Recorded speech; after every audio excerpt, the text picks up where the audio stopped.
मेरे पास जो नोटिस आई थी उसमें 10,000 की पेनल्टी लग के आई थी, लेकिन जब हमने चेक कराया तो हमें पता चला कि मेरे नाम पे कोई 20 करोड़ का बिजनेस कर रहा है। क्या कोई गरीब मजदूर की बेटी करोड़ों की कारोबारी हो सकती है? क्या एक बीए की छात्रा 20 करोड़ 98 लाख रुपए की आय छिपा सकती है? या फिर किसी ने उसकी पहचान चुराकर करोड़ों का खेल कर दिया? उत्तर प्रदेश के उन्नाव से आई यह कहानी सिर्फ एक परिवार की परेशानी नहीं है, बल्कि हर उस भारतीय के लिए चेतावनी है जिसके पास आधार कार्ड और पैन कार्ड है। नमस्कार, मैं हूं अभिजीत, आप देख रहे हैं न्यूज फॉर नेशन। उन्नाव के गिरजाबाग मोहल्ले में रहने वाली बीए की छात्रा रश्मि सविता, जिनके पिता दिहाड़ी मजदूरी करते हैं, घर की आर्थिक स्थिति बेहद सामान्य है। लेकिन अचानक एक दिन चंडीगढ़ आयकर विभाग ने ऐसा नोटिस भेजता है जिससे देखकर पूरा परिवार परेशान हो जाता है। नोटिस में लिखा था कि रश्मि ने 20 करोड़ 98 लाख रुपए की आय छिपाई है और उन्हें आयकर अधिनियम धारा 131 एक ए के तहत जांच के लिए बुलाया गया है। आप जरा सोचिए, जिस परिवार का गुजारा दिहाड़ी मजदूरी से चलता हो, उस परिवार की बेटी के नाम पर 20 करोड़ से ज्यादा का कारोबार, आखिर यह कैसे संभव है? यही सवाल अब जांच एजेंसियों के सामने भी खड़ा है। जांच में सामने आया है कि रश्मि के आधार और पैन कार्ड का कथित तौर पर दुरुपयोग किया गया है।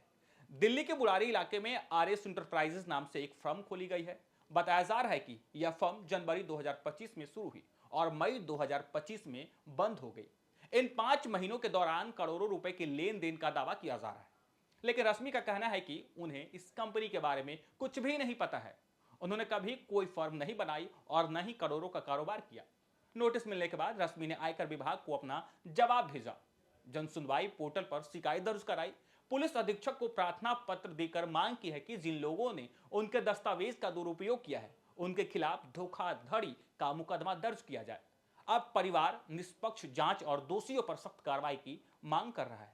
मामला सिर्फ रश्मि सविता का नहीं है, यह हर उस नागरिक का मामला है जिसके पास आधार और पैन कार्ड की जानकारी किसी गलत हाथ में पहुंच सकती है। एक छोटी सी लापरवाही आपकी पहचान को करोड़ों के फर्जी कारोबार में बदल सकती है। इसलिए अपना दस्तावेज को सुरक्षित रखें, समय समय पर पैन और आधार से जुड़े रिकॉर्ड की जांच करें और किसी भी संदिग्ध स्थिति की जानकारी तुरंत संबंधित विभाग को दे। फिलहाल सवाल यह है कि रश्मि वाकई करोड़ों के कारोबार से जुड़ी थी या फिर वह पहचान की चोरी का शिकार बनी। इस सवाल का जवाब अब पुलिस और आयकर विभाग की जांच से ही सामने आएगा। देखिए किस तरीके से जो रश्मि है वो अब पुलिस के दरवाजे पर जा रही है। मामला अब जो है पुलिस प्रशासन के हाथ में। आखिर कौन भारतीय लोगों के पहचान को छिपाकर देखिए किस तरीके से अवैध तरीके से पहचान को दुरुपयोग कर रहा है।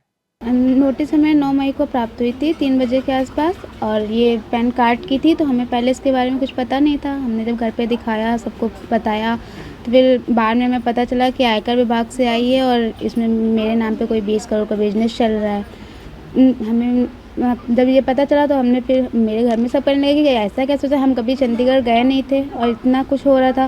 फिर हमने जब जहाँ पे दिखाया था तो उन्होंने बोला कि इसकी क्राइम मतलब रिपोर्ट लिखाने का, तो हम लोग गए थे एसपी ऑफिस, वहाँ पे दिखाया। फिर वहाँ से हम लोग साइबर ऑफिस गए थे, तो उन्होंने हमसे बोला कि ये जो मामला है ये आयकर विभाग का है, तो वहीं जाना पड़ेगा।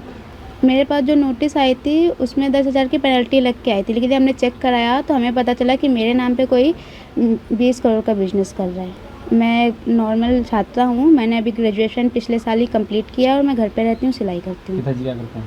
मेरे पिताजी मजदूर हैं, वो फैक्ट्री में काम करते हैं। और फैमिली में कौन कौन है आपका? मैं हूँ, मम्मी हैं और हम 3 बहन 1 भाई है, और मेरी 1 बहन की शादी हो गई। हम 2 बहन और भाई साथ में रहते हैं।